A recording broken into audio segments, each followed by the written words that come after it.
Primera estación, el podcast de estacionpacifico.com con Miguel Ángel Vargas.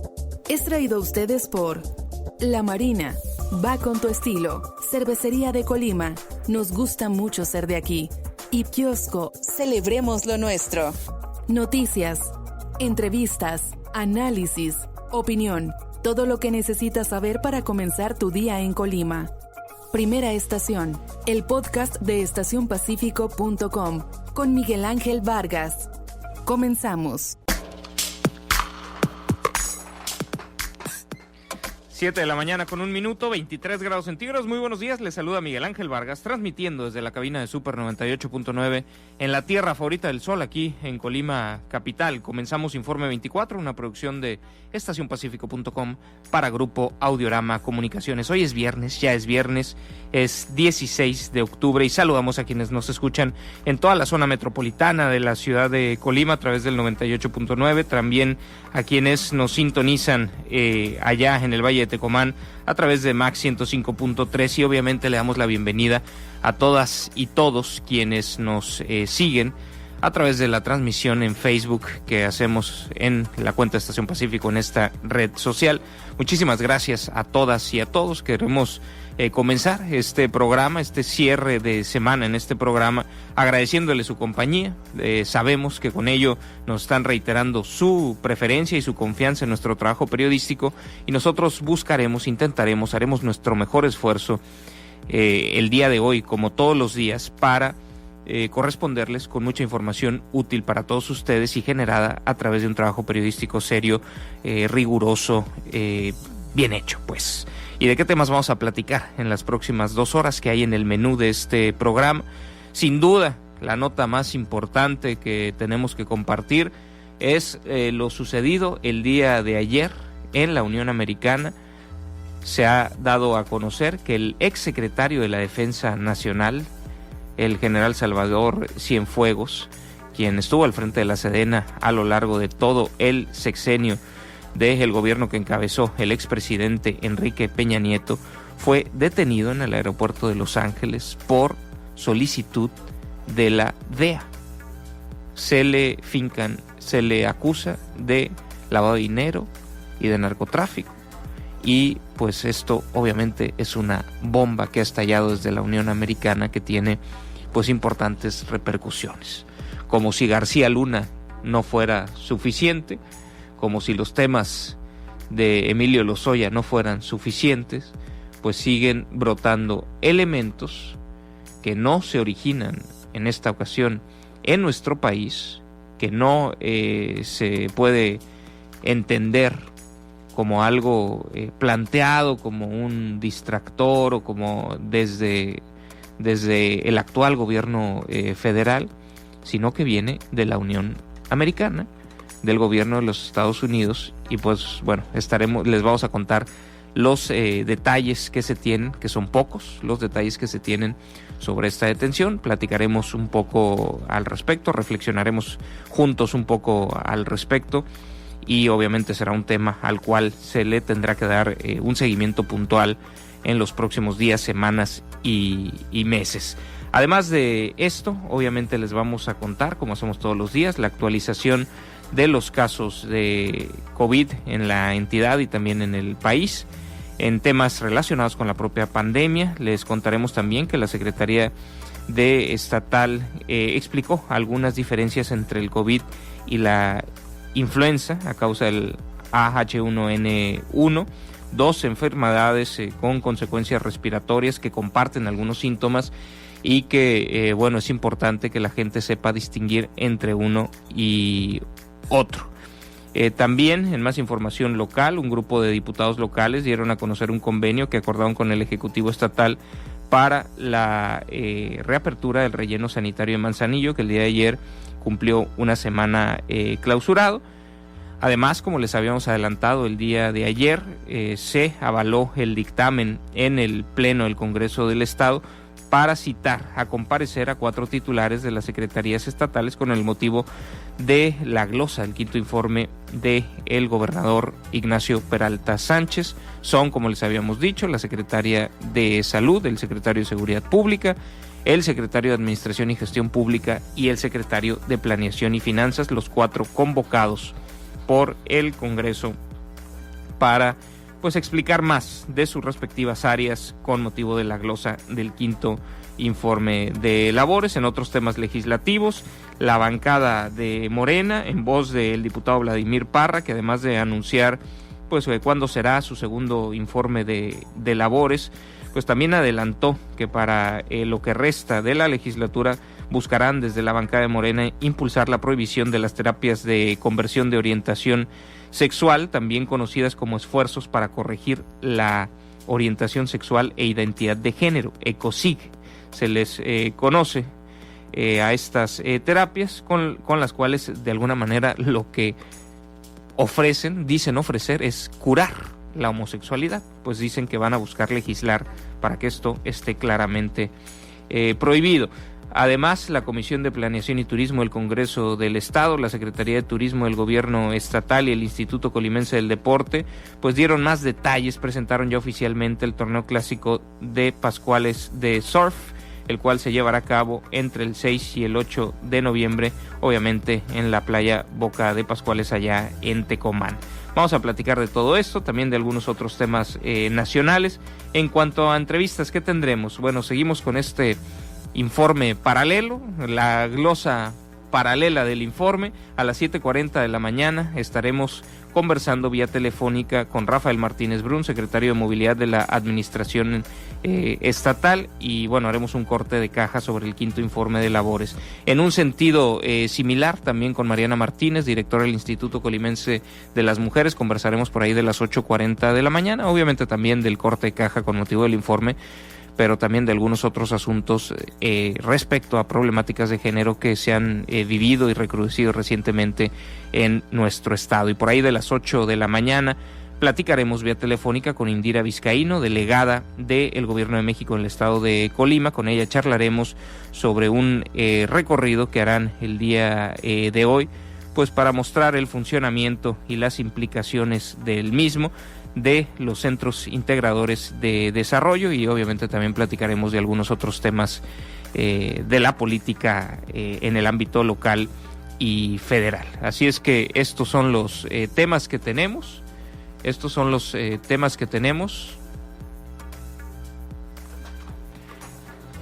Es que aquí me quitaron el reloj y entonces ya me estantearon, ya no sé cuándo tengo que mandar a corte. No, hombre, todavía me falta un rato, así es que ¿qué les contaré este viernes? Discúlpenme mi lapsus. Bueno, son los temas que tenemos, estas 3 entrevistas: el secretario de Movilidad, la delegada del Gobierno de México, la directora del Instituto Colimense de las Mujeres. Obviamente vamos a platicar largo y tendido del tema del general detenido, el general Salvador Cienfuegos, y hay temas relacionados con el proceso de sucesión en la Universidad de Colima, que también vamos a estar platicando. Y a mí me llama la atención, por un lado me honra que el trabajo periodístico que intentamos hacer desde estos micrófonos se escuche, ¿no? Y se replique y se atienda. La verdad, yo siento que ayer platicamos con mucha calma, con mucha mesura, de más, pues. Es más, me reprocho a mí mismo por mi mesura en ese tema, y me causa una extrañeza que quizás me debo empezar a quitar, que haya tocado fibras sensibles lo platicado sobre los temas universitarios. Simplemente dijimos cómo funciona la ley orgánica, quiénes participan de manera formal, quiénes tienen cierta influencia de manera informal, y un poco cómo están las cosas. Ni hemos hablado de nombres, ni hemos hablado en específico de las reuniones que sabemos que han ocurrido, de los planteamientos que se han hecho, de las cosas a las que pues ya han quedado claras las señales de que por ahí no va. O sea, no hemos hablado de todo lo que sabemos, que no es poco, porque pues entendemos que puede generar un ruido innecesario. Y digo que me llama la atención porque pues luego en la cúpula universitaria incluso se comienzan a preguntar: ¿y esa nota la mandó quién? ¿La pagó quién? Pues nada, o sea, simplemente sabemos que hay una convocatoria para el día de hoy, que se estaba revisando si por protocolos sanitarios se iba a poder llevar a cabo. Y pues uno tiene la obligación de informar de los temas importantes para el estado de Colima. Yo no tengo ningún interés político en los temas de la universidad, ¿no? Quienes le apuestan a uno, al otro, quienes tienen miedo del porvenir de la universidad, pues son los involucrados, a los que más les importa. Desde una mirada externa, lo que queremos compartir, pues es lo que sabemos que está sucediendo, porque está sucediendo. No porque no lo contemos, no está sucediendo. Y hay una convocatoria el día de hoy. Estoy intentando confirmar si no se ha cancelado, porque había preocupaciones sanitarias respecto a esta reunión, y no solamente por las condiciones sanitarias en el polideportivo donde se llevaría a cabo, en el polideportivo universitario, sino porque, en el consejo universitario hay una buena cantidad de alumnos que hay que transportar. Algunos dirían acarrear, ¿verdad? Pero yo digo transportar. Y eso también representa un riesgo sanitario con el cual se estaban revisando, entiendo que rebotando con la propia autoridad sanitaria estatal, si pues era conveniente hacerlo y cómo era conveniente hacerlo. La convocatoria estaba para el día de hoy a las 10:30 de la mañana, pero al ratito les leo por completo la convocatoria. Solo necesito confirmar si a lo largo pues de la última vez que toqué base con las diversas fuentes que pues nos hacen favor de compartirnos información al respecto, que eso no son pocas, nada más compartirles si no se ha cancelado. Yo creo que seguirá en firme y ya estaremos platicando al respecto. Y saludos fraternos, afectuosos, cariñosos a toda la comunidad universitaria. Ojalá tomen las mejores decisiones para que les depare pues un mejor futuro, ¿no? Que se lo merece la institución y que se lo merece el estado de Colima. Permítanme hacer una pausa breve y continuemos. Efectivo cuando quieras en La Marina. Ahora puedes disponer de efectivo con tu línea de crédito La Marina. Acude a tu sucursal y te decimos cómo. Consulta condiciones en tienda. La Marina va con tu estilo. El día de ayer se dio a conocer la detención del general Salvador Cienfuegos, exsecretario de la Defensa Nacional, detención que se dio en Estados Unidos. Así lo informó inicialmente el canciller Marcelo Ebrard Casaubon.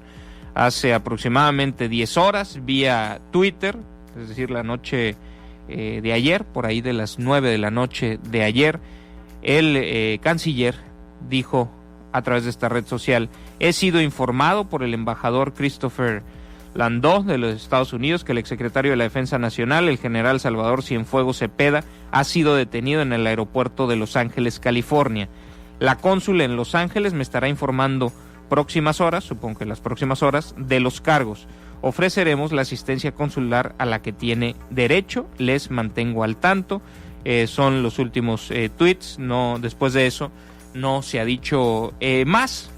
Obviamente estaremos atentos a la conferencia mañanera, donde el tema seguramente será de los primeros en abordar, y eso lo platicamos un poquito más adelante, haciendo una recopilación de lo que hay recabado por distintos medios nacionales e internacionales. La detención, según fuentes del propio gobierno, entendemos que el gobierno mexicano, fue a petición de la Agencia Antidrogas estadounidense, la DEA. De acuerdo con autoridades federales consultadas por diversos medios, los cargos en su contra son conspiración para traficar drogas al interior de Estados Unidos, lavado de dinero y asociación delictuosa. Su caso está radicado en una corte de Nueva York, la misma donde se lleva a cabo el proceso contra el exsecretario de Seguridad Pública Federal, Genaro García Luna, que es acusado de colaborar con el cártel de Sinaloa de Joaquín El Chapo Guzmán. Así lo dijo Denise Merker en el noticiero En Punto de Televisa. Esta información es esta última información sobre en qué corte está radicado el caso, pues es información del equipo de Denise Merker en la televisora de San Ángel. Marcelo Ebrard señaló que fue informado, como les decía, por el embajador estadounidense y que mantendría comunicación con la cónsul de Los Ángeles para garantizar también la ayuda consular que, como cualquier otro mexicano, merece el exsecretario de la Defensa Nacional. Habría que recordar que Salvador Cienfuegos Cepeda fue titular de la Secretaría de la Defensa Nacional durante todo el sexenio del hoy expresidente Enrique Peña Nieto, del que fue su equipo de gobierno. También han sido arrestados Emilio Lozoya, extitular de Pemex, Rosario Robles, extitular de la Sedatu y de Sedesol, acusados por los casos Odebrecht y la estafa maestra. Son las cosas que hay que recordar sobre este sexenio anterior.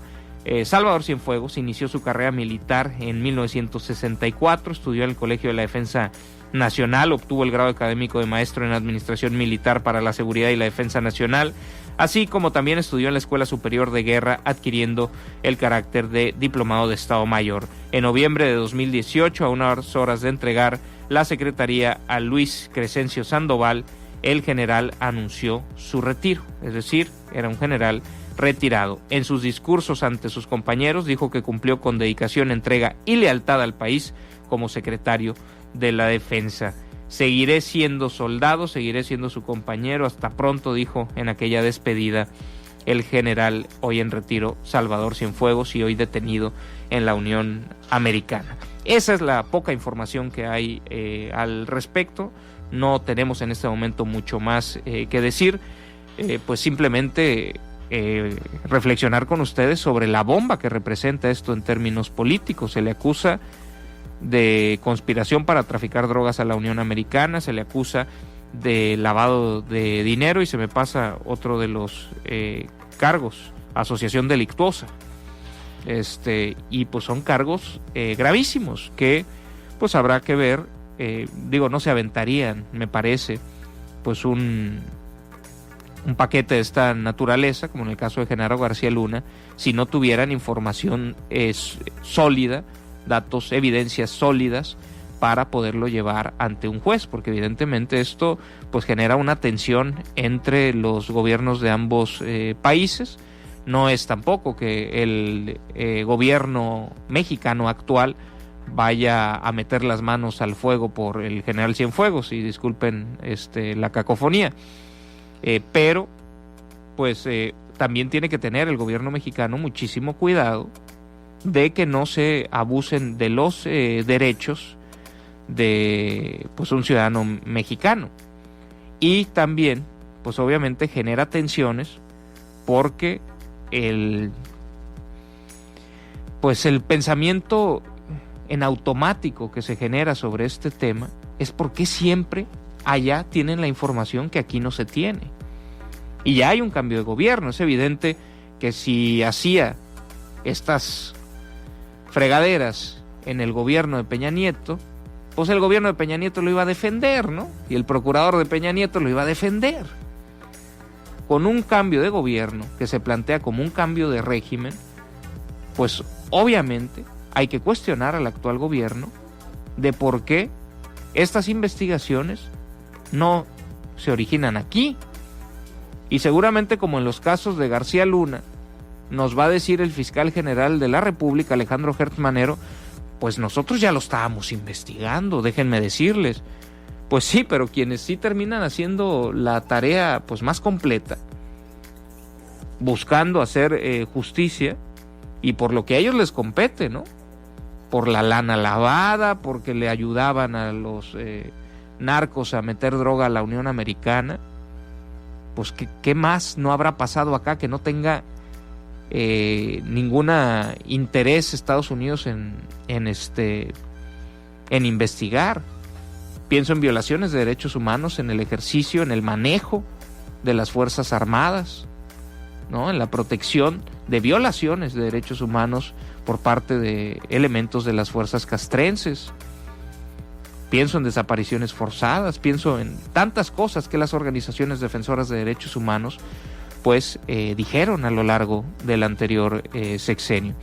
Entonces pues sí tiene muchos rebotes en términos políticos. Por un lado, obviamente es una sacudida al priismo, al peñanietismo, al grupo Atlacomulco, Y a todos los que de ahí sobreviven, ¿no? Senadores, Osorio Chong, ¿no? Un montón de gente que está calladita ahorita, porque en términos políticos, pues sienten una pistola sobre la cabeza. Pero, pues no solamente tiene implicaciones para ellos, también tiene implicaciones para los actuales, insisto, porque la pregunta obvia es ¿por qué se investiga allá? ¿Por qué se tienen elementos allá y aquí no? Y más allá de consultas, o sea, demos por contestada esa pregunta. Sí queremos que se haga justicia de quienes traicionaron a la nación mexicana desde un cargo público para favorecer sus intereses económicos, para favorecer intereses económicos de criminales, y eso claro que se tiene que pagar, y nos gustaría que hubiera en el Estado mexicano la capacidad para investigar estos casos, armar casos contundentes y presentarlos ante juzgados que fueran incapaces de ser corrompidos, que no es lo habitual, desgraciadamente no es lo habitual. Hay muchísimos jueces que son personas tremendamente honestas, pero hay también pues muchas manzanas podridas en el Poder Judicial. Y bueno, hasta ahí dejo el tema. Vamos a seguir muy atentos a qué sucede con todo esto. Al ratito, si tenemos más información sobre esta detención, sobre lo que ha informado el gobierno de México al respecto, pues ya la iremos compartiendo. El general Cienfuegos ya de salida estuvo aquí en Colima, recordarán. ¿Recuerdan para qué? Estuvo para pues la inauguración, el corte de listón de la nueva zona militar, allá en la zona de Loma de Fátima se llama, ¿no? Loma de Fátima, en la carretera hacia Manzanillo. Y bueno, instalaciones que no estuvieron exentas de polémica, ¿no? Y que pues algunas conexiones podrían hacerse. A ver, me están pasando información sobre qué ha dicho AMLO.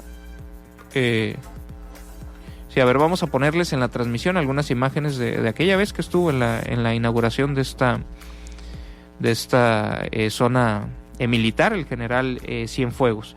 ¿Qué ha dicho Andrés Manuel López Obrador sobre el tema en la mañanera? Pues dijo, es un hecho muy lamentable el que un secretario de la Defensa sea detenido, acusado por vínculos con el narcotráfico. Desde luego que todo esto debe probarse, no podemos adelantar vísperas, no podemos hacer juicios sumarios, son procesos legales en donde las personas acusadas tienen derecho a la defensa. Apenas tocó el tema. La pregunta obligada es si aquí se tenía información, tal vez no es para el presidente de la República, tal vez es para el fiscal general de la República, que tiene autonomía constitucional y bla, bla, bla, Alejandro Gertz Manero. Pero bueno, le estaremos dando seguimiento a este tema, un tema más que sacude a la política nacional. Permítanme hacer una pausa breve y continuamos.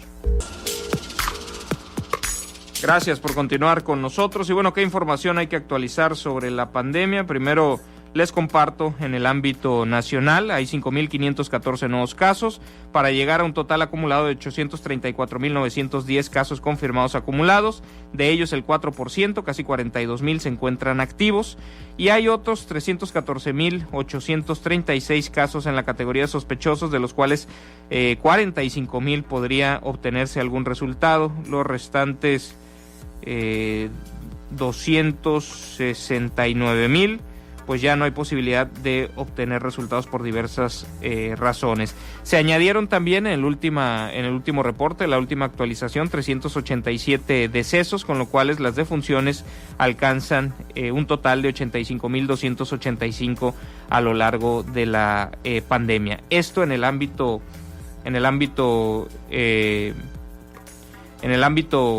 federal. En el ámbito estatal, la Secretaría de Salud del Estado reportó 20 nuevos casos y 9 defunciones por COVID en la entidad, con lo que en Colima se han acumulado 5.656 casos positivos y 663 decesos por esta causa. La dependencia detalló en un boletín que las muertes de esta jornada se dieron en 5 mujeres y 4 hombres entre 45 y más de 65 años de edad. 2 de los fallecidos eran de Colima, 2 de Manzanillo, 2 de Villa de Álvarez, 1 de Tecomán, 1 de Coquimatlán y 1 más de Cuauhtémoc. Sobre los contagios registrados, 10 fueron diagnosticados en mujeres de entre 15 y más de 65 años de edad, de las cuales 8 reciben tratamiento ambulatorio, 1 está hospitalizada grave y otra más está hospitalizada, es considerada grave e incluso está intubada. Los otros 10 casos fueron de hombres entre los 20 y más de 65 años de edad, de los cuales 8 reciben atención ambulatoria en sus domicilios y 2 están hospitalizados graves. De acuerdo con la dependencia estatal, 4 de los casos se dieron en personas originarias de Manzanillo, 3 mujeres y 1 hombre, 8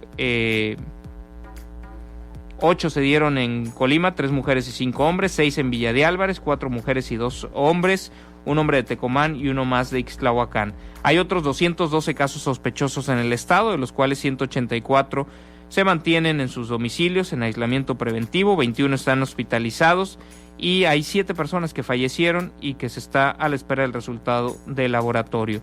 A lo largo de la pandemia, más de 3.800 pruebas se han descartado al resultar negativas. Manzanillo se mantiene como el municipio con más contagios acumulados, con 1.657, le sigue Colima con 1.446, Villa de Álvarez con 1.158, Tecomán con 892, Coquimatlán tiene 115, Cuauhtémoc 115, Armería 100 casos, Ixtlahuacán 71, Comala 62 y Minatitlán 40.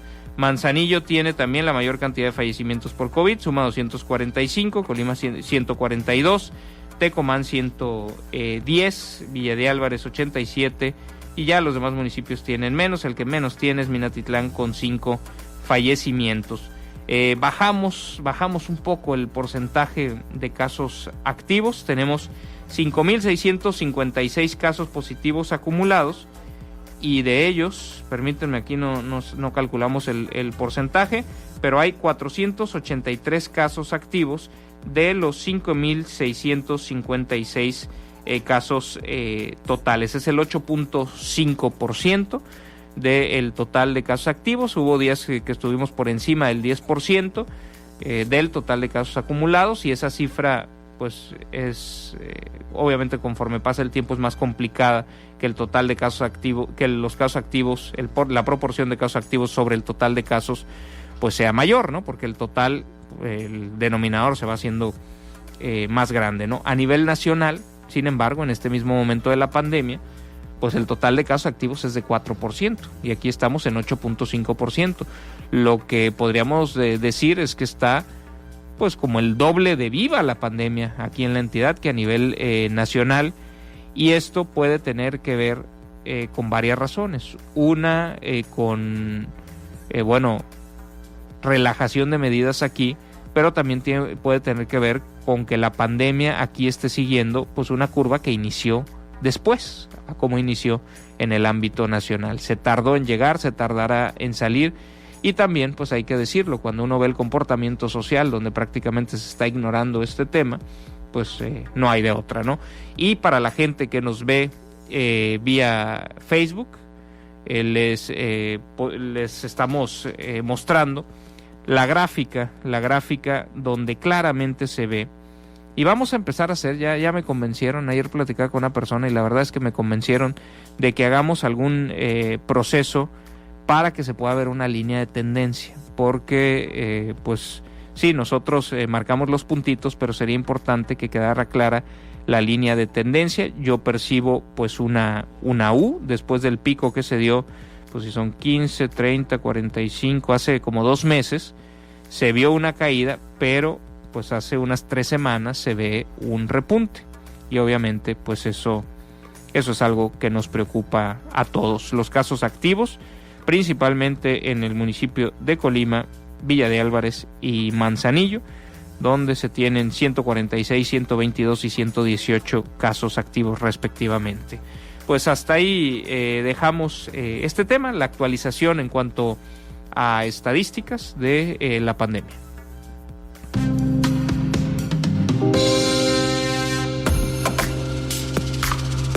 Y cuando estamos preocupados de la pandemia, pues vienen nuevas preocupaciones, ¿no? Por el temporal de lluvias, obviamente todas las enfermedades que se transmiten por vectores, por mosquitos, el dengue, el chikungunya y demás, pero también vienen hacia la etapa invernal del año, pues la preocupación por estas enfermedades estacionales de alguna manera, como es la influenza.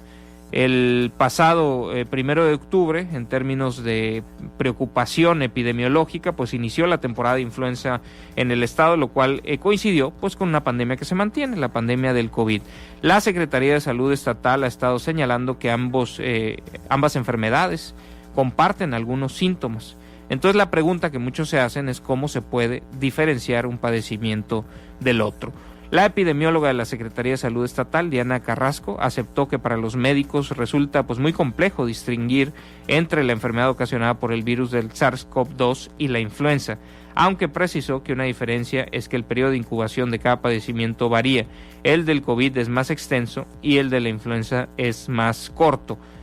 Diana Carrasco puntualizó que otro de los elementos que pueden ser de utilidad para diferenciar ambas enfermedades es que el COVID genera pérdida del olfato y el gusto, síntomas que no son frecuentes en los pacientes diagnosticados con influenza. Vamos a escuchar parte de lo que dijo de las diferencias entre el comportamiento de ambos virus y también en la sintomatología para identificar cada uno de estos padecimientos. Escuchemos lo dicho por Diana Carrasco. Es muy difícil para el profesional de la salud poderlo distinguir en este periodo. Este periodo de influenza que ya hemos compartido con ustedes, que va de octubre hasta marzo, pues es donde más tenemos la circulación de este virus, influenza. Si a eso le agregamos que tenemos una pandemia en puerta, que está ahorita con nosotros, es pues sumamente complicado. Lo que sí es un buen análisis epidemiológico. Influenza y COVID tiene periodos de incubación totalmente diferentes. Los comparten, sin embargo, por la experiencia que hemos tenido en nosotros. Influenza es de periodos de incubación más cortos, periodos de infectividad más cortos, y COVID puede tener un periodo de incubación más largo. Entonces, estas preguntas que se les hace a ustedes, donde estamos preguntando a lo mejor muchísimas cosas que ustedes pueden pensar, son porque estamos realmente indagando qué es lo que está pasando y a qué nos estamos enfrentando. Por otro sentido, en cuanto a signos y síntomas, quizás a lo mejor podríamos tener dos muy importantes: pérdida del olfato y pérdida del gusto. Únicamente los identificamos con COVID-19. Y pues sí, hay dificultades para el diagnóstico de esto si no se tuvieran pruebas, ¿no? Pero con pruebas, pues facilito. Haces la PCR, pues si tiene COVID, pues es COVID. Sí, pues haces las dos, ¿no? Y ya, detectas qué es lo que se tiene, ¿no? Entonces, pues no es tan complicado. Si se estuvieran haciendo pruebas a nivel masivo, las decisiones que se han tomado sobre a quién sí hacerle prueba y a quién no, bajo qué protocolos, pues obviamente eso dificulta en que muchos casos lleguen a una resolución. Incluso, pues no sé, conocemos y seguramente ustedes también han escuchado de casos, ¿no? De gente incluso que trabaja en instituciones de salud y que de pronto dice, oye, tengo síntomas, y pues va a atenderse y lo revisan. Y estoy hablando de un caso en específico que fue una institución de salud federal, ¿no? De la cual era trabajador esta persona. Y entonces le dicen, no tienes COVID. Lo que tú tienes, creemos, es dengue, pero vamos a hacerte la prueba. Y sale que no era dengue. Y pues no le hacen la de COVID, ¿no? Entonces lo mandan y pues no, estás joven y tal, no representa gran riesgo, para tu casa. Y pues luego resulta que algunos compañeros de trabajo pues comienzan a dar positivo, ¿no? Comienzan a dar positivo y pues el sujeto en cuestión pues se queda con la duda de si tuvo o no tuvo y de si podía contagiar o no podía contagiar. Entonces pues por esto sí son, en esta parte sí yo diría, aunque no le compro todos los argumentos a los que dedican el 100% de su tiempo a hacer pues a atacar a las autoridades sanitarias, pues sí, obviamente me parece que es cuestionable las decisiones que se han tomado del famosísimo modelo Centinela y de cómo se implementa, que termina dejando a mucha gente sin información, ¿no? Tampoco me voy a poner aquí como Lili Telles a gritonearle a López-Gatell. Yo creo que han hecho en otros elementos de la estrategia un trabajo muy decente, entendiendo las condiciones profundamente adversas que tiene el sistema de salud nacional. Pero sí, en esto relacionado con las pruebas, pues me parece que si hubiera más pruebas, habría más tranquilidad para todos y habría un mejor manejo de la pandemia. Pero pues no, pero esto no ha sucedido así. Vamos a hacer una pausa que será breve. Les recuerdo las vías de comunicación. Puede ser los mensajes de Facebook, los comentarios en la transmisión en Facebook, o puede ser vía WhatsApp en el 312-171-0598. Se lo repito, 312-171-0598. Hacemos una pausa y regresamos con más. Gracias por continuar con nosotros. Les recuerdo las vías de comunicación, el WhatsApp 312-171-0598. Y saludamos a través de la línea telefónica, con mucho gusto, al secretario de Movilidad del Gobierno del Estado, Rafael Martínez Brun. Secretario, muy buen día. Gracias, muy buenos días, Miguel Ángel. Pues un gusto saludarte. Con este quinto informe de la administración que encabeza el gobernador José Ignacio Peralta Sánchez en materia de movilidad, ¿cuál es el corte de caja que haces? ¿Qué se puede decir en un ejercicio de rendición de cuentas, en un ejercicio de autocrítica, pero también de reconocimiento de las cosas que sí se han podido hacer adecuadamente? ¿Qué nos contarías? Gracias. Comentarte a ti, a tu auditorio, que recién acabamos de terminar el Plan Integral de Movilidad Sustentable.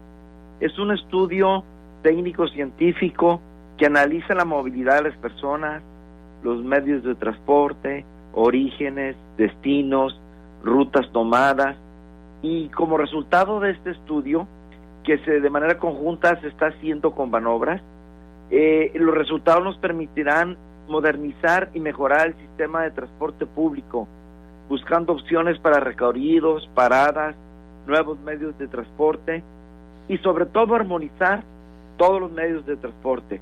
¿Cómo lo va a ver la ciudadanía?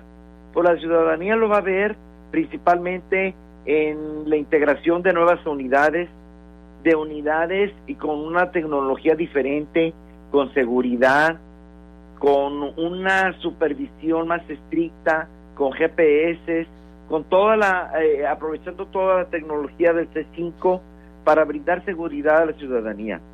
Este es en primer términos el corte en general. Fue un esfuerzo de 1 año y medio que se hizo por parte de la Secretaría y empresas privadas de manera conjunta con Banobras. Ahorita está en trámites, está en revisión para poder accesar a recursos de diversos fondos para meterlos tanto a la supervisión como a la vialidad. Esto es el gran proyecto. Y pues a raíz de la pandemia se aprovechó, es un área de oportunidad para nosotros, para la creación de trámites digitales y simplificar los procesos administrativos de la Secretaría, para no tener siempre el amontonamiento de gente que teníamos. Entonces, hemos realizado algunos trámites en línea, como son permisos para circular, el examen de conocimientos viales. A la fecha, en esta pandemia, tenemos más de 10,000 trámites realizados con estos servicios. Y aparte, pues las acciones de COVID, ¿verdad? Que desde el 3 de marzo, la Secretaría ha estado trabajando de manera conjunta con los concesionarios y con los choferes para sanitizar, para concientizar y sobre todo para prevenir el COVID en el transporte público. Pero ¿cuál es la situación en este tema que nos mencionas, la atención o el cuidado de cómo se da el transporte público ante la pandemia? ¿Han aumentado las corridas? ¿Han disminuido? ¿Se les limita un aforo? ¿Se han hecho verificaciones para que sí se les obligue a los pasajeros, que hay algunos que son reticentes a ponerse el cubrebocas? ¿Qué nos pudieras contar al respecto? Mira, nosotros se han realizado sanitizaciones a más de 9,000 taxis y más de 3,000 autobuses. ¿Qué quiere decir esto? Que le hemos dado 3 o 4 vueltas a todo el parque vehicular sanitizado. Ese es el primer tema. Luego hubo la obligatoriedad del cubrebocas. Entonces empezamos primero por los choferes del transporte público y estamos ahorita en una campaña intensa en las paradas de autobuses proporcionando cubrebocas a la gente que no lo trae. Naturalmente sí encontramos resistencia de algunas gentes de que no quieren usar el cubrebocas, sobre todo los jóvenes. Los adultos mayores sí traen sus cubrebocas y están cumpliendo. Entonces estamos diariamente, todos los supervisores en los 3 sistemas de transporte, Colima, Tecomán, y Manzanillo, haciendo este tipo de revisiones. ¿Y hay más corridas, las mismas o menos porque hay menos flujo de gente? En el pico de la pandemia, que fue, bueno, no en el pico, sino en los meses de mayo, junio, hubo una disminución de corridas. Y actualmente ya estamos otra vez casi al 100% de las corridas en los 3 sistemas. Al 100%. Y estamos como al 80% ahorita. Al 80% en cuanto a corridas y en cuanto a... Frecuencias. Frecuencias, perdón. Y en cuanto a ocupación en cada una de las unidades, en cada una de las corridas. Naturalmente tenemos una disminución, no hay escuela. ¿Nos escuchas bien? Te escuchamos muy mal, secretario. ¿Tú nos alcanzas a escuchar adecuadamente? Sí, adecuadamente. A ver, no sé. Se escucha como mucho cortado. Movimiento, secretario. A ver, sí. Aquí, comentar. Mejor, te lo agradezco. Ok, alrededor del 20% de los usuarios del transporte público son estudiantes, entonces ese 20% no se cuenta. Aparte ha habido una disminución en la movilidad por esta pandemia. Entonces ahorita las corridas y todo el cupo pues no está llegando al 60%. Secretario, nos hablabas de un estudio sobre la movilidad en el estado. ¿Este estudio ya está completamente terminado? Sí, está ahorita en revisión en Banobras para ponerlo en práctica. Es un estudio que ha venido avanzando durante los meses y ha sido con los concesionarios, con los choferes, inclusive se hizo una encuesta a los usuarios para ver la calidad de transporte que se tenía y los servicios, y todo eso se va a ver reflejado en una mejoría el próximo año en los sistemas de transporte. Nos decías que participa Banobras, pero también algunas organizaciones privadas, algunas de estas organizaciones pues especializadas en la consultoría sobre temas de movilidad, o de qué estamos hablando. Así es una empresa, hubo un concurso en gobierno del estado y es una empresa privada que se encargó de hacer el estudio tanto por parte de Banobras como por gobierno del estado. ¿Este estudio se podrá conocer públicamente, o sea, será publicado íntegro? Naturalmente que sí, se va a hacer publicado. Como te comento, está ahorita en revisión porque estamos tratando de acceder a diversos fondos. Ya está inscrito en la unidad de inversión de la Secretaría de Hacienda y ahorita está en revisión en la Secretaría de Comunicaciones y Transportes y en Banobras. Les alcanza. Nos decías que pues habrá implicaciones prácticas de atender este estudio, pues tiene una implementación en la realidad de la movilidad y del transporte en el estado. ¿Qué cambios originará esta Los revisión? cambios son principalmente en las rutas y en los vehículos. Se trata de transitar ya no con diésel ni con gasolina, sino con gas natural. ¿Y esto qué complicaciones tiene para implementarse? O sea, pues hay una necesidad de reconversión del parque vehicular, del transporte público colectivo, que supongo que no será ni sencillo ni barato. Así es. Es por eso que el estudio nos está arrojando un plan de negocios que se va a presentar a los concesionarios donde se les hace ver la bondad y la diferencia, sobre todo del precio, ¿verdad? El gas natural está aquí en Colima Capital en alrededor de 8 pesos y el diésel está en casi 19 pesos. Entonces, ¿Y tienen mayor rendimiento por litro? Así es, y sobre todo, básicamente, como te digo, son ya no contaminan tanto, y sobre todo ese diferencial se puede aprovechar para poder pagar las unidades. ¿Les alcanzará el tiempo para comenzar esta reconversión de unidades en lo que les queda en el año que les queda de gobierno? Lo que queremos es iniciar en los 3 sistemas, porque en cada sistema es diferente el vehículo. Iniciar los 3 sistemas, los empresarios están entusiasmados porque hay la posibilidad de conseguir créditos para esto. Se formaría un fideicomiso donde todo sería transparente y a través de fideicomiso se pagarían las unidades. Entonces sí estamos a marchas forzadas. La idea es tener el primer semestre del año las primeras unidades. Secretario, pasando a otros, pero sería última cosa sobre ese tema, ¿sería una reconversión de todo el parque vehicular? ¿Es lo que plantea? Sería paulatino. Sí, obviamente. Sería paulatino. Pero sí buscan, pero antes de que se vayan, en una estimación realista de todas las complejidades de estos procesos, ¿cuántas unidades creen que pudieran haber logrado reemplazar ya en este planteamiento que se está haciendo? Del parque vehicular masivo, alrededor de 150.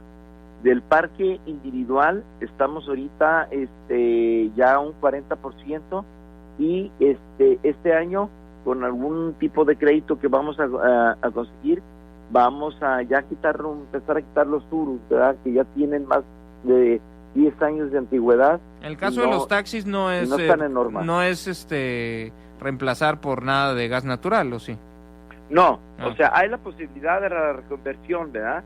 Y o de eléctricos también, ¿no?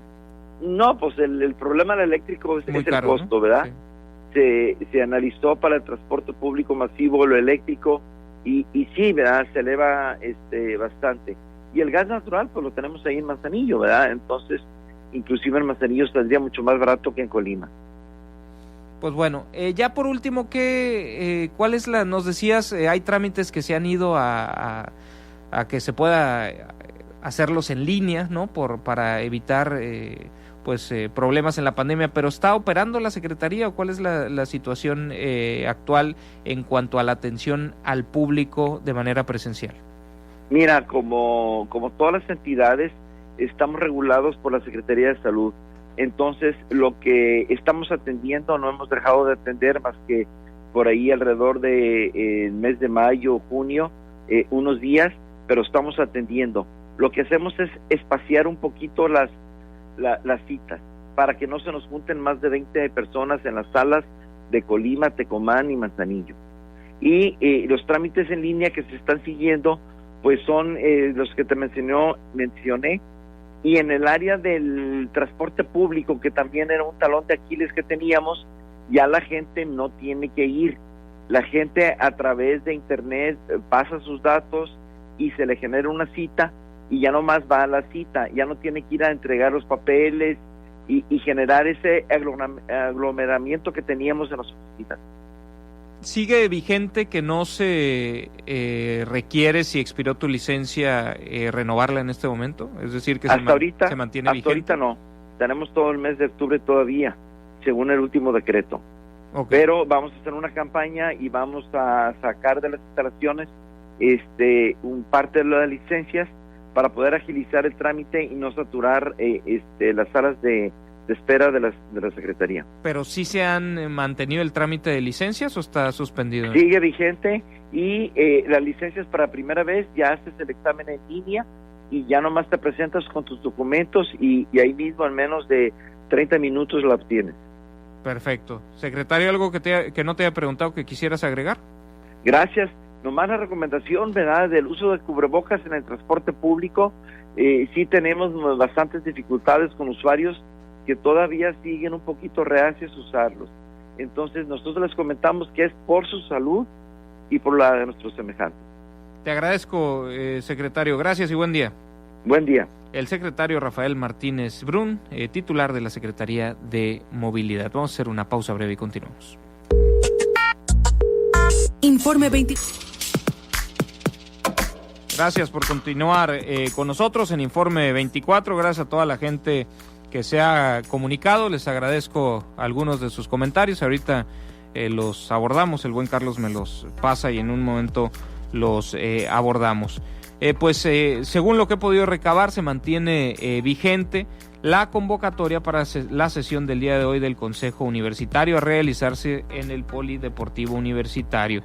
Se envió oficialmente hace un par de días pues esta invitación, decía, con fundamento en los artículos 22 y 27, fracción 21 de la Ley Orgánica de la Universidad de Colima, los numerales 4, 6, 10, 13, 38 y 41 del Reglamento Interior del H Consejo Universitario y observando las disposiciones y recomendaciones estipuladas en el Protocolo de Seguridad Sanitaria de la institución, sírvase usted a asistir a sesión extraordinaria que celebrará este órgano de gobierno el día 16 de octubre del 2020 a las 10:30 horas en las instalaciones del Polideportivo de Colima, según el siguiente orden del día. 1. Lectura del orden del día. 2. Lista de presentes. 3. Toma de protesta a nuevos consejeros universitarios. 4. Instalación legal del H Consejo Universitario. 5. Lectura y en su caso aprobación del acta número 271 del H Consejo Universitario correspondiente a la sesión ordinaria del día 11 de septiembre de 2020. 6. Asunto motivo de la sesión. A. Designación de la lista de 10 miembros de la comunidad universitaria para la integración de la Junta de Auscultación Electoral Universitaria. 7. Clausura de la sesión.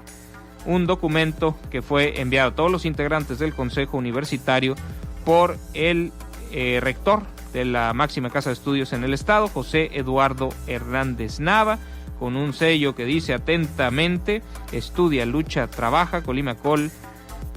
Se envió, déjame ver la fecha, 13 de octubre de 2020, el sello también dice el rector, y bueno, viene el nombre de José Eduardo Hernández Nava, sello de la universidad, y pues todo lo demás, ¿no?, que viene ya en el membretado de este documento oficial que fue enviado a todos los integrantes del Consejo Universitario. Había cierta preocupación sobre las medidas sanitarias, se discutió en este rebote con la autoridad sanitaria, según la información con la que cuento, se discutió si no podía ser virtual, pues se explicó que había ciertas preocupaciones legales sobre la realización de tan importante sesión de manera remota, ¿no? Y se buscó que fuera presencial.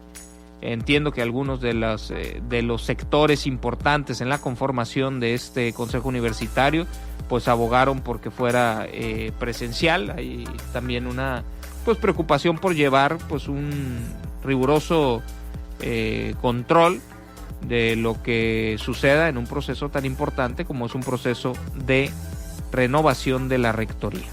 Porque lo que va a suceder el día de hoy, si no se cancela de último momento, va a aprobarse la lista de la Junta de Auscultación. Esto quiere decir que según marca la ley orgánica, los miembros se va a anunciar, se va a decidir, se va a votar por la lista de 10 miembros de la comunidad universitaria para la integración de la Junta de Auscultación Electoral Universitaria. Yo tengo cierta duda, por también las cosas que sé, de que ya hubo cierto intercambio pues entre el Ejecutivo Estatal y el propio rector, de si solamente se aprueba, por lo que dice el orden del día, entiendo que se aprueba la lista que en términos formales, en lo que marca la normativa, lo que marca la ley orgánica de la UDC, se le envía al Ejecutivo Estatal. Es la única participación que tiene en términos formales el Ejecutivo Estatal. De estos 10 que están en la lista de auscultación, se elige a 5, eso lo elige el gobernador del estado. Esa es su única participación y se la regresa a la universidad. Esos 5 serán quienes pues tengan que atender el proceso de la convocatoria para renovar la rectoría, que escuchen, que reciban, que valoren a quienes manifiesten interés en participar y que tomen una decisión y presenten una terna de aspirantes. Eso es lo que marca la propia normativa, y esto, pues si sucede el día de hoy la aprobación del listado para la Junta de Auscultación, pues en algunos días tendrá que resolverse quiénes quedan en esa junta por parte del Ejecutivo, lo que entendemos que sucedería empezando la próxima semana, y de ahí ya es cuestión de días para la definición de quién será el próximo rector. Pero lo único que puedo decir en este momento es que quienes en realidad tienen el poder y la influencia sobre esta decisión, en este momento no hay claridad de quiénes sí, de quién sí o de quién no.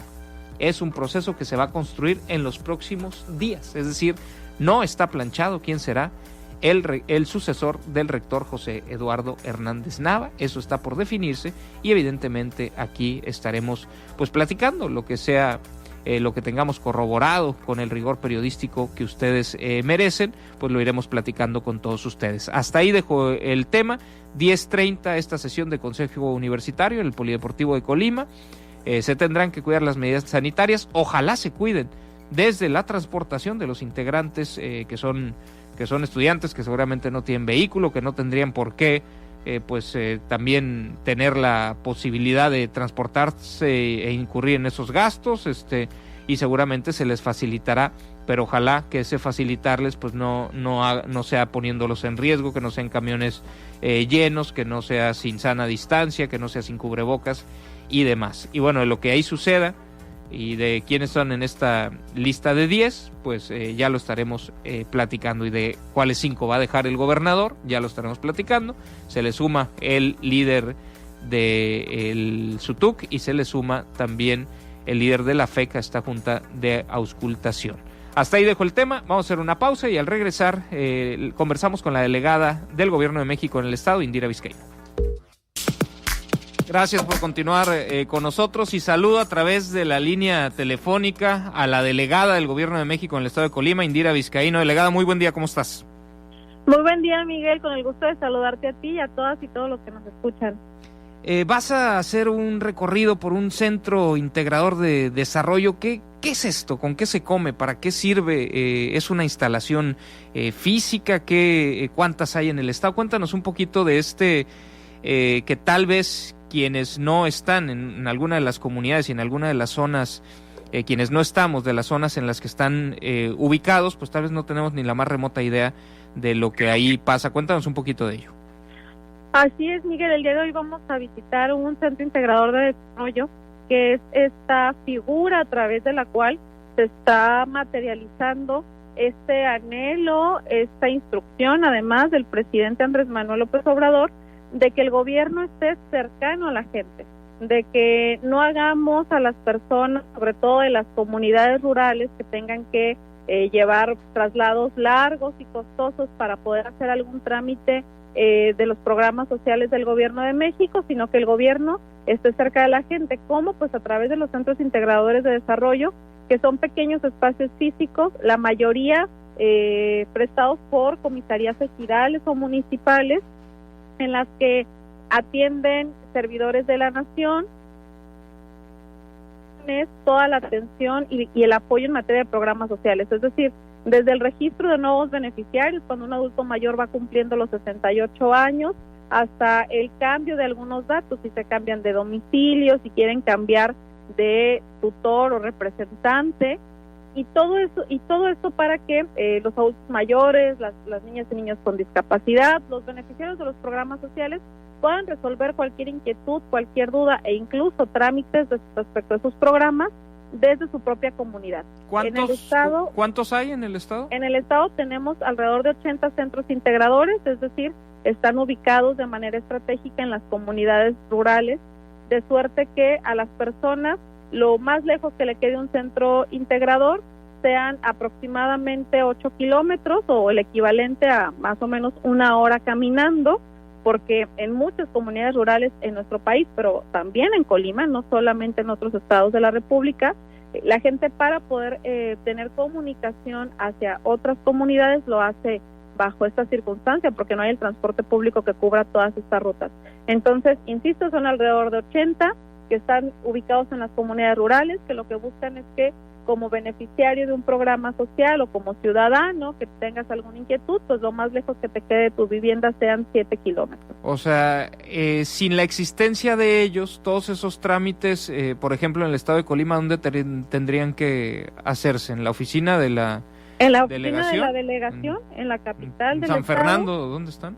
San Fernando 458, en la capital del estado, lo cual es completamente impráctico. La verdad es que el tema de los centros integradores ha venido a resolvernos este criterio, esto que significa la Cuarta Transformación. ¿Qué significa la Cuarta Transformación? Pues un gobierno del pueblo y para el pueblo.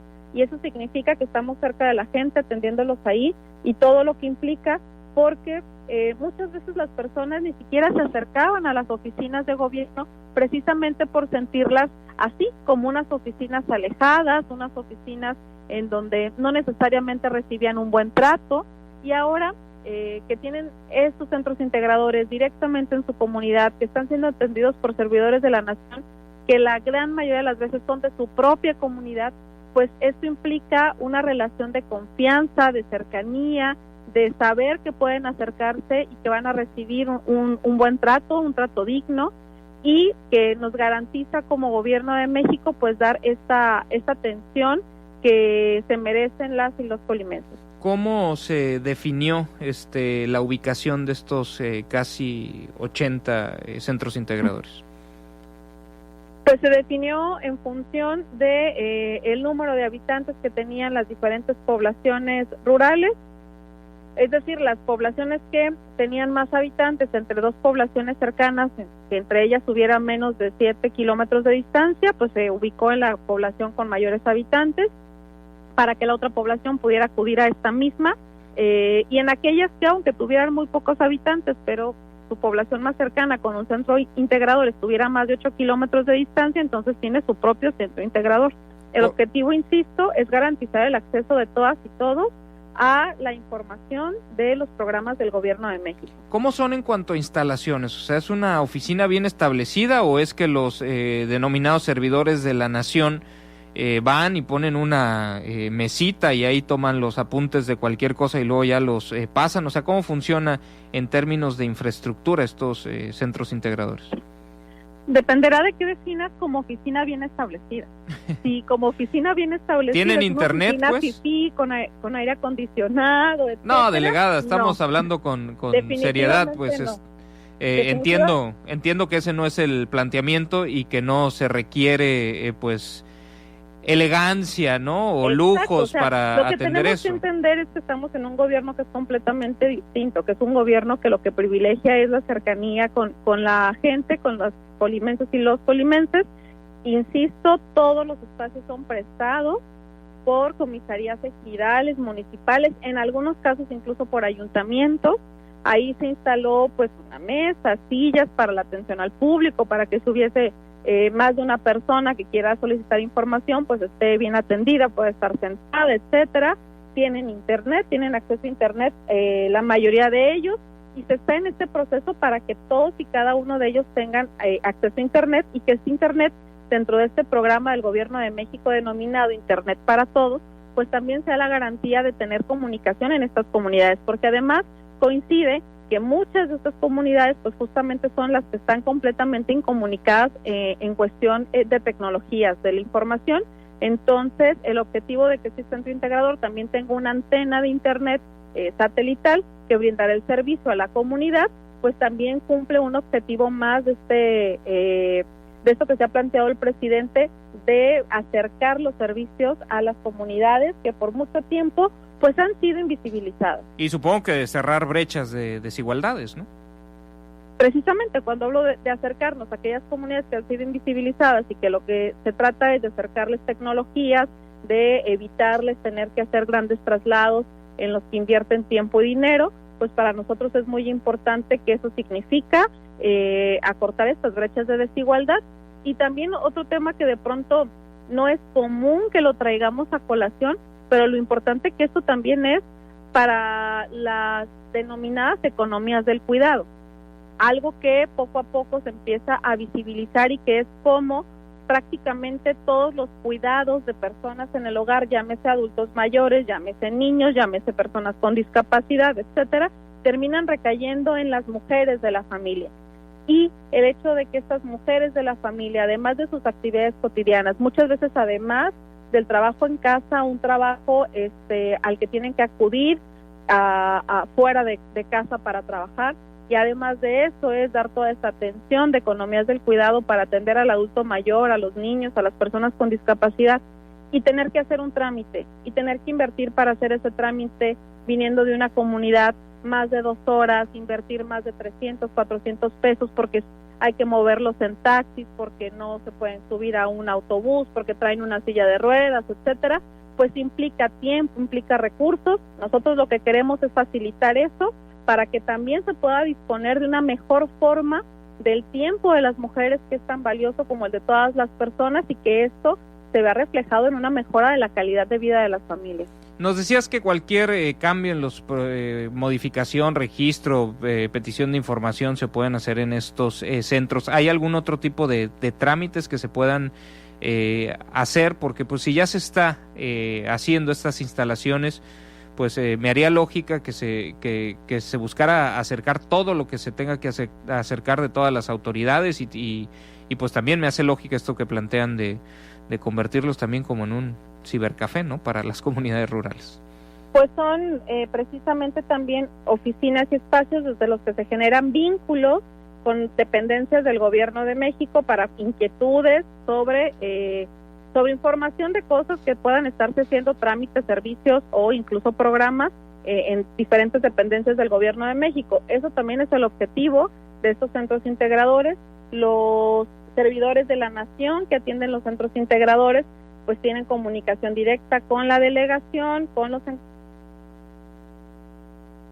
y también saben que lo que se privilegia es evitar que la gente tenga que trasladarse hacia la capital. Entonces, si de pronto hubiese algo que van a preguntarles de alguna dependencia de gobierno que ellos no tengan en el radar, lo que se hace es resolvérsela a ese servidor de la Nación para que ellos vayan, busquen a la persona que tenía esta inquietud y puedan también atenderla en cualquier trámite o servicio que se pueda hacer de pronto en línea o que se pueda resolver para atender a las personas de las comunidades rurales. ¿Y no sería sensato también integrar trámites del orden estatal y municipal?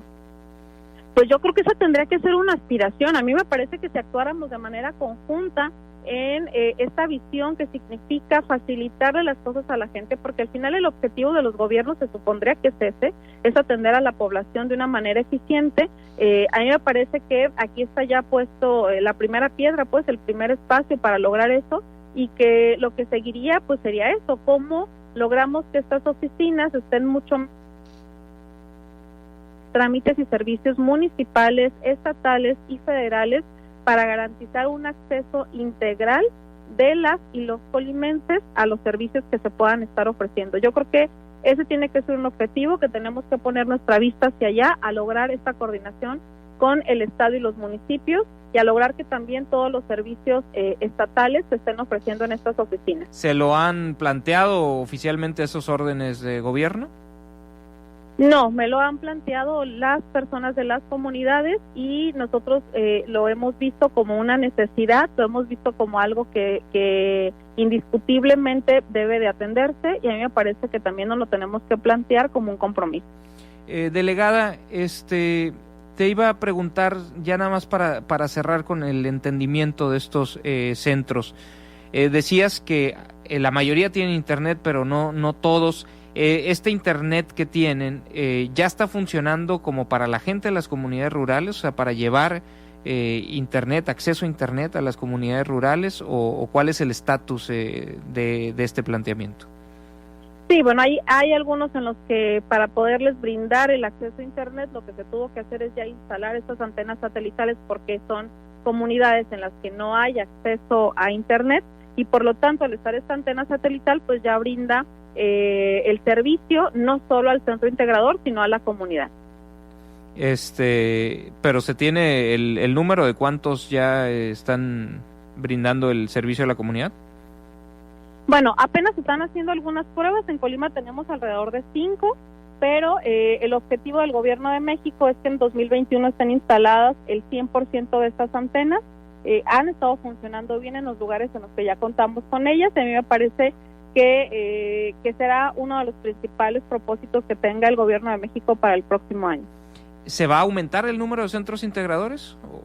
También estamos haciendo esa revisión para lograr tener un centro integrador en cada comunidad rural, independientemente de que ya tengan otro a menos de 8 kilómetros. Ese también es un planteamiento que se está haciendo como un objetivo de aterrizar, que el gobierno de México llegue a cada rincón de nuestro estado, y lo más seguro es que así sea, que en las próximas semanas comencemos a buscar los lugares en los que podamos tener estos centros integradores en cada comunidad del estado de Colima. ¿A qué comunidad, al centro de qué comunidad vas a hacer el recorrido hoy y cuál es el propósito de este recorrido?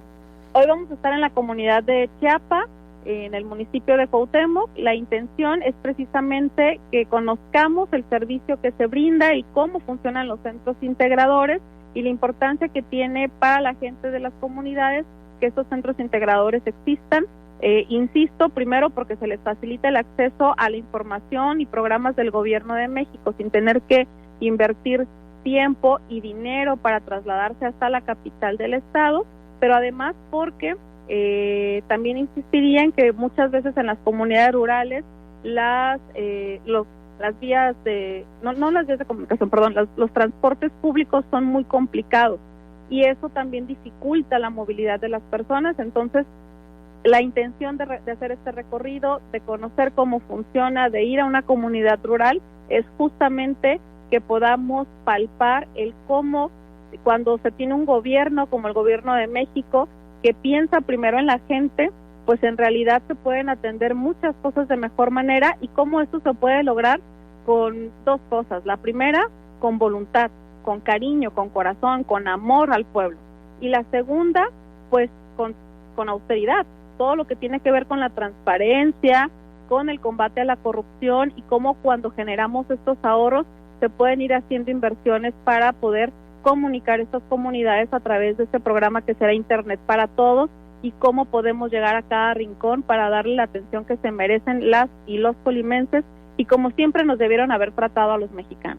Entonces el compromiso es que los 80 centros integradores el 2021 tengan Internet para todos en estas zonas rurales.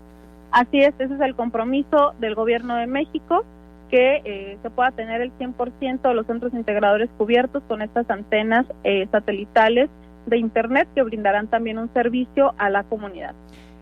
Oye, delegada, ya estamos entrando en la segunda quincena del mes de octubre, hoy es día 16, hace un par de días arrancó el proceso electoral y pues hay cosas que se han dicho sobre este mes.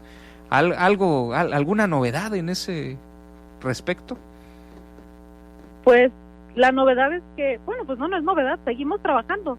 A mí me parece que tengo un objetivo planteado y un compromiso que hice con el presidente de ayudarle a que la cuarta transformación se consolidara en el estado de Colima, y estoy haciendo la parte que me toca en este momento, garantizando que los programas sociales se utilicen adecuadamente, que cubran a la población, que lleguen a donde tengan que llegar. Y yo creo que en tanto sigamos escuchando a los colimenses, sepamos qué es lo que ellos quieren y cómo es que ellos aprueban este gobierno, pues nosotros tenemos que seguir haciendo la parte que nos toca. ¿Están más ansiosos otros que tú sobre tus decisiones? Sí, por supuesto. Yo duermo perfectamente, ando tranquila, soy feliz y me dedico a hacer mi chamba, que me gusta muchísimo. Y lo que más disfruto de mi trabajo pues es esto, tener contacto con la gente. Entonces yo creo que sí debe haber quienes están más ansiosos que yo. ¿Qué mensaje les envías? ¿A quiénes? A los ansiosos, Pues que se relajen. No sé, que se compren un té de serénate, que piensen en otras cosas, que al final del día cada quien haga la parte que le toque para intentar ayudar a Colima, y que no pierdan tiempo en ver qué es lo que estamos haciendo los demás, sino más bien en ver cómo entre todos sacamos adelante a nuestro estado. Pues bueno, seguiremos platicando. Por lo pronto te agradezco tu tiempo y la información compartida con el auditorio. Gracias y muy buenos días. Muy buenos días. La delegada Indira Vizcaíno, delegada del Gobierno de México aquí en el estado de Colima. Pues que se serenen a los que ya quieren que defina si va a renunciar o no va a renunciar. Pues a mí me parece que no hay grandes dudas sobre los tiempos, ¿no? El presidente de México ha marcado una fecha límite y que es extralegal. La delegada pues ha dicho en ocasiones anteriores que cumplirá con lo estipulado por el presidente de México y pues bueno, ya es una cosa que, o sea, las decisiones no se pueden anunciar antes de que se toman, ¿no? Supongo que pues también se cruza el tema del cambio de la dirigencia nacional de Morena y pues hay detalles tal vez pues que amarrar antes de salir a decir que se tiene la intención de buscar una candidatura, aunque pues todas las encuestas indican que es la mejor posicionada y que seguramente será la candidata de Morena al gobierno del estado, pero para eso todavía cuelga, ¿no? O sea, sí tendrá que renunciar, tendrá que pues tomar decisiones de si vuelve a la Diputación Federal y pues buscar como cualquier otro simpatizante y militante de Morena que tenga intención de contender, pues sujetarse a los procedimientos partidistas, ¿no? Luego ya se verán las decisiones respecto a las coaliciones y demás que se toman el próximo mes de noviembre, ¿no? O sea, se tiene que plasmar la expresión, se tiene que dejar registro de esta intención ante la autoridad electoral y bueno, ya estaremos viendo esto. Ya se dio el banderazo de salida, los temas se van a comenzar a acelerar, pero los iremos pues platicando cuando sucedan y no se pueden platicar antes. Vamos a hacer una pausa y continuamos. Con nosotros, pues los diputados locales presentaron el día de ayer lo que afirman es un convenio con el gobernador Ignacio Peralta Sánchez para que el Instituto para el Medio Ambiente y Desarrollo Sustentable del Estado, el IMADES, reabra el relleno sanitario de Manzanillo si la alcaldesa Griselda Martínez se compromete a subsanar las anomalías por las cuales la dependencia clausuró este sitio. La legisladora del Partido Verde, Marta Mesa, señaló que tras una conversación con el Ejecutivo Estatal se llegó a este acuerdo que busca que la presidenta municipal firme el día de hoy para levantar la clausura de este lugar que dejó de operar hace una semana, en donde se le da un plazo indefinido para resarcir las problemáticas encontradas por el IMADES. Esto fue lo que planteó en la sesión de ayer la diputada local, Marta Mesa. Efectivamente, el día de hoy tuvimos un acercamiento con el Ejecutivo, donde le pedíamos como manzanillenses una flexibilidad para tratar lo del relleno sanitario. Aquí nos dice que si la presidenta firma un convenio donde poco a poco va a ir subsanando las anomalías en las cuales IMADES le notificó y que fue esa situación que vino a cerrar el relleno sanitario, que él no quiere que la subsane mañana pasado. O sea, se le va a dar un tiempo, pero que sí haya un compromiso, una responsabilidad, y que él se comprometía que en cuanto estuviera firmado ese documento, nosotros le avisáramos e inmediatamente, viendo un compromiso de parte del ayuntamiento, se levantaba la clausura del relleno sanitario.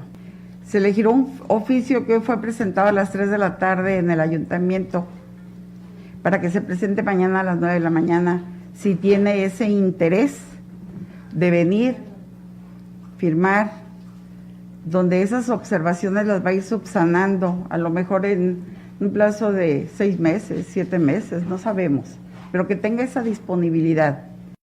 De acuerdo con la legisladora Ana Sánchez Landa, el titular del IMADES, Eric Guzmán, también había sido citado para firmar el convenio. Además de Sánchez Landa, los diputados Guillermo Toscano, de la bancada Juntos por Colima, Julio Anguiano, de Morena, señalaron que este tema no debe pretender politizarse, sino que se busca dar una solución a una problemática sanitaria tanto en Manzanillo como en Tecomán, en donde se redirigieron los residuos de los manzanillenses tras la clausura del relleno sanitario manzanillense. El pasado 8 de octubre, el IMADES, como ya les hemos relatado aquí, clausuró el relleno sanitario de Manzanillo, argumentando que se estaban incumpliendo medidas para el saneamiento del lugar, principalmente por el derrame de lixiviados, que estaba violentando la normativa ambiental, situación que ocasionó pues una confrontación entre el gobierno estatal y el municipal. Hubo respuesta ayer por la noche vía redes sociales de la presidenta municipal, Griselda Martínez. Dijo a través de su cuenta de Facebook, y se los voy a leer íntegro, me voy rapidito para no tardarme. Informo a toda la ciudadanía que he sido convocada para el día de mañana a una reunión de trabajo en el Congreso del Estado para analizar, con comillas, la problemática de la clausura del relleno de Manzanillo por parte del IMADES. A lo anterior, supongo, expreso lo siguiente. 1. En reunión del día de hoy en sala de juntas del Congreso, a la que no fui invitada, pero sí señalada por parte de los diputados oficialistas de no asistir, los diputados, según su leal saber y entender, analizaron ampliamente el tema. 2. En rueda de prensa dada a las 20 horas del día de hoy por los mismos diputados oficialistas, se me señala, sin que tengan razón, de no estar en disposición de resolver el problema de salud pública ocasionado por la clausura del relleno sanitario de Manzanillo por parte del IMADES. Es clara la postura de estos diputados oficialistas a justificar las acciones del IMADES en contra de la gente de Manzanillo y, por lo tanto, lejos la posibilidad de resolver el conflicto y sí más bien agravarlo.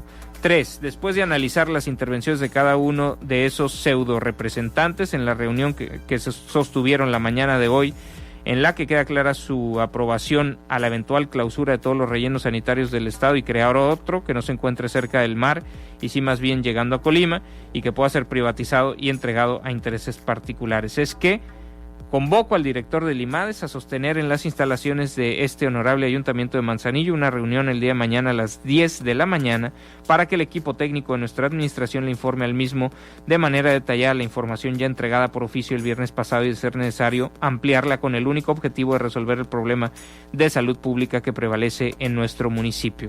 4. Las razones de convocar a esa hora en Manzanillo al director del IMADES es porque una servidora tiene el compromiso de atender desde las 8 de la mañana hasta las 10 de la mañana la reunión de la mesa de seguridad, en la que el día de mañana tendremos un enlace con el personal del Secretariado Ejecutivo de Seguridad Nacional, así dijo, supongo que se refiere al Sistema Nacional de Seguridad Pública, reunión bastante importante en la que aprovecharé para informar la situación que prevalece no solo en el municipio de Manzanillo, sino en el estado de Colima. 5. De ser cierta la premisa, según los diputados oficialistas, de que basta mi voluntad para resolver, entonces se torna innecesaria mi comparecencia cuando cualesquier convenio de apertura y retiro de clausura es ejecutable en este municipio, porque aquí tenemos el relleno sanitario, no así el H Congreso del Estado. ¿Acaso, les pregunto, fue esta la condición que fue impuesta desde Casa de Gobierno a los diputados oficialistas? Por lo que estaremos en espera del director del IMADES a la reunión de mañana en las instalaciones de este honorable ayuntamiento. De no ser así, convocaré a los manzanillenses a esperarlo al ingreso del relleno sanitario de Manzanillo hasta que se presente. Pues bueno, esa es la respuesta. Dice, pues como que le dijo al Congreso, bueno, a esos diputados del Congreso, como ustedes qué, ¿no? Entiendo que tal vez se tenga una intención.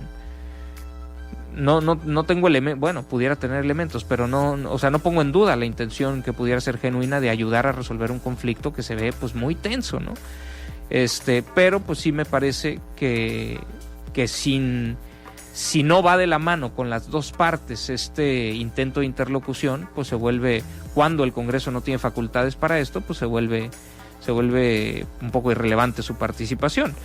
Lo que yo pensaría, pues es que más allá de todo el hígado que se percibe en estas comunicaciones, pues valdría la pena que simplemente se sentaran, platicaran y llegaran a una resolución.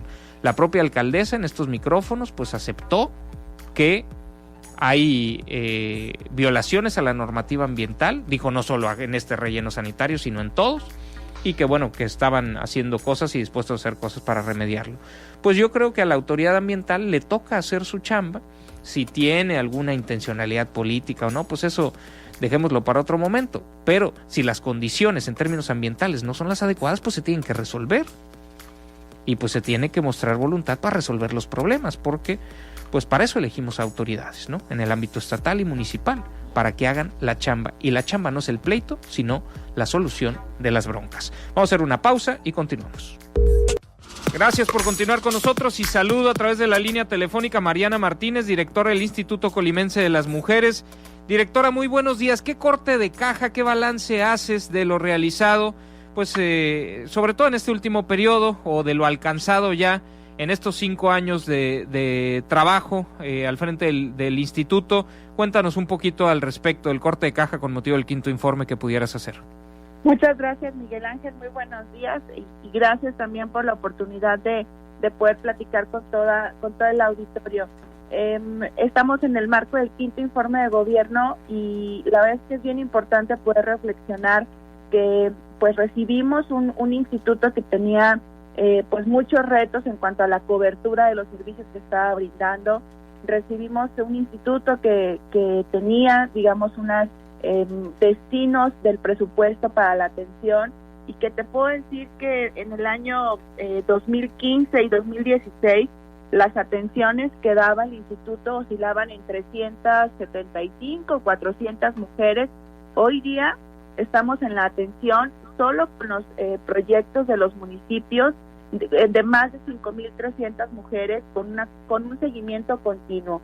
Y en la coordinación institucional que hemos tenido a partir de esta pandemia de la COVID, pues hemos estado trabajando muy de la mano con la Fiscalía Especializada por Delitos por Violencia de Género, con el Centro de Justicia, con mis compañeras homólogas municipales, y hemos desarrollado pues la estrategia que nos permite, a través de la tecnología de información, dar atención a las mujeres que están viviendo violencia, y ahí ya estamos en esta coordinación de la atención y seguimiento de más de 22,000 mujeres. Lo que esto representa, más que una cifra, es que el resultado de la coordinación institucional, Miguel Ángel, te puede dar la posibilidad de mejorar la capacidad de respuesta. Hay que tener en cuenta que una de las funciones del instituto es encargarse de los centros de atención, y que capacitar a nuestro personal, certificarlo en la medida de las posibilidades, y que tengan empatía y que tengan esta sensibilidad para atender la violencia de género, pues nos ha permitido este incremento sustantivo. Ha sido un brinco importante en la atención y en la cobertura. Hoy te puedo decir, Miguel Ángel, con mucho orgullo al trabajo que hacen todas mis compañeras del instituto, que es la primera vez que Colima tiene al menos un centro de atención en cada municipio. Hoy tenemos cobertura en todo el estado. Directora, a ver, un poquito recapitulando parte de lo que nos dices, ¿qué sería lo que se ha avanzado para el acceso de las mujeres? O sea, hay cosas para prevenir, por ejemplo, la violencia contra las mujeres, pero hay otras cosas para cuando ya ocurrió, que hacen falta para que se haga justicia sobre esto. ¿En qué se ha avanzado y en qué se reconoce en este contexto de este ejercicio de rendición de cuentas, que es el 5º informe, que falta por avanzar para que haya acceso a la justicia cuando las mujeres son violentadas? Es una muy buena pregunta, Miguel Ángel. Nosotras hemos avanzado en la generación de protocolos, de lineamientos para la atención, de rutas críticas para cuando las mujeres ya llegaron a interponer una denuncia o están promoviendo una orden o una medida de protección. Creo que esa ha sido, digamos, como la parte más sustantiva de lo que hemos realizado en conjunto con el Congreso del Estado, que tiene a su cargo el subsistema de armonización legislativa del propio sistema estatal para prevenir la violencia. Sin embargo, creo que vale mucho la pena, como lo hicimos al inicio de la administración, reconociendo un problema de violencia que existe y que existía en aquel momento y que era necesario hablarlo para solucionarlo. Yo creo que también es bien importante decir que sí se han generado los protocolos y los documentos, se ha capacitado al personal, Y creo que por lo que vea el Ejecutivo del Estado, hemos hecho esa parte del trabajo, todo documento perfectible, mejorable y en cualquier momento modificable. Sin embargo, creo que el reto, y vale la pena decirlo, está en la Procuración y la Administración de Justicia. Creo que es importante que en la Procuración y Administración de Justicia, cuando las mujeres llegan a un ministerio público, cuando las mujeres son atendidas, promueven una medida de protección, promueven una orden de protección, el talón, digamos, que todavía tiene en ese sentido, pues tiene que ver con el acceso a la justicia, y creo que hacia allá tendrían que estar mirando pues nuestras instituciones homólogas y estar pues tratando de que se alcance el derecho al acceso a la justicia de las mujeres, digamos en términos muy prácticos, que cuando una mujer vaya al Ministerio Público no se le revictimice, no se le cuestione por qué va 2 días después, 15 días después, que cuando va un asunto de violencia de género, un asunto de violencia familiar, pues no son sujetos de ningún convenio. Entonces, pues que se proceda legalmente. Creo que ahí hace pues una puntualización importante, y no nos toca a nosotras esta decisión, por supuesto no está en la cancha del Ejecutivo, pero creo que vale mucho la pena que se reflexione al respecto, y nosotras seguiremos haciendo nuestro trabajo, que es el procurar la coordinación, procurar el impulso de ese esquema de procuración de justicia, y procurar también el acceso a la justicia a través de los órganos jurisdiccionales. Esos son las 22,000 mujeres que hemos acompañado a diferentes procesos. Esas son las más de 5,000 mujeres que específicamente el Instituto está dando seguimiento, y bueno, ese es nuestro trabajo y lo hacemos con mucho gusto. Directora, y bueno, hay casos que simbran a la opinión pública, que tocan emocionalmente, pues no solamente, obviamente, a las familias para las cuales representa una tragedia, como el que hemos platicado en semanas recientes allá en esta comunidad comalteca, pero pues en este caso, justo de lo que estamos hablando, pues se ve las carencias que hay, y yo con algunos de los involucrados que he participado, que he platicado con el alcalde de Comala, con algunos otros, no me acuerdo con quién más, pero apuntaban o tenían una lectura de pues a quién correspondía hacer algo respecto a las denuncias que esta mujer, que terminó siendo víctima de feminicidio, había presentado. Y entonces, pues algo que decir sobre esto, o sea, sobre por cómo en este caso no funcionaron, entendiendo que hay una persona vinculada a proceso, entendiendo la complejidad y el respeto que merece también el que hay un proceso para ver qué va a pasar con la hija, ¿verdad? ¿Era hija o hijo? Sí, una hija. Una hija, ¿no? Entendiendo todas estas complejidades, hay algo que en este caso específico, que refleja los problemas que tenemos para justo de lo que estamos hablando, que es el acceso a las mujeres a justicia y a protección cuando son violentadas, que valga la pena decirle al auditorio, que tengas conocimiento y que sea importante decir o aclarar. Sí, Miguel Ángel, fíjate que yo desconozco de dónde pudo fluir la información de la responsabilidad del instituto. Lo que te puedo compartir es que el protocolo de seguimiento y medidas de órdenes de protección es bien claro, y lo tenemos muy presente porque lo elaboramos en su momento en conjunto con las instituciones involucradas, Poder Judicial, el Instituto, víctimas, la Fiscalía Especializada y la Fiscalía General. ¿Qué pasa cuando se promueve una medida de protección? Fiscalía tiene la posibilidad de pedir un botón de emergencia directamente a C5. Y también tiene dentro del protocolo determinada cantidad de horas para pedirle a la Dirección de Atención a Víctimas de la propia Fiscalía el seguimiento domiciliario y de valoración del riesgo in situ.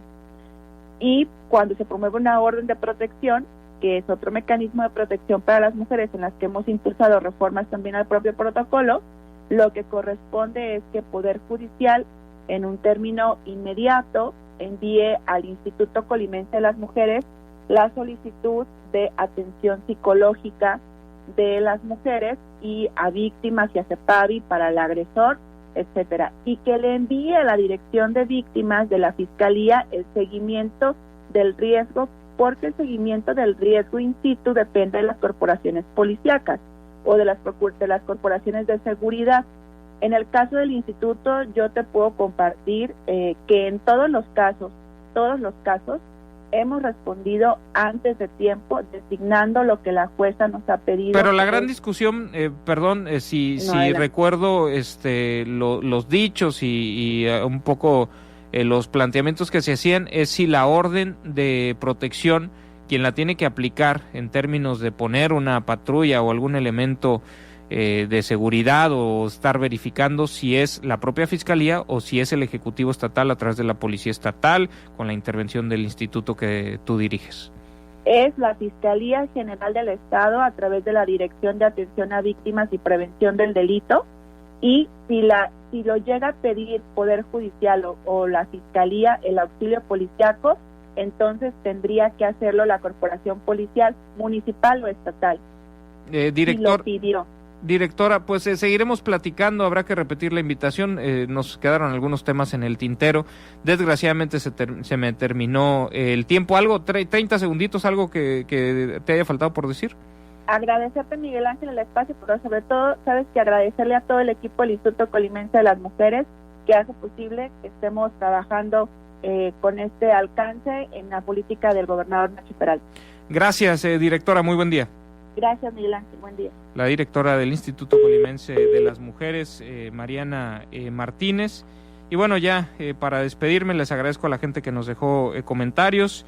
Talan Cárdenas, buenos días, que nos saluda. Vicente Gamboa, en relación con la pandemia, es increíble tener la esperanza que la curva se aplane. Basta ver cómo se encuentran cada noche los negocios enclavados en el centro histórico, plenos de parroquianos.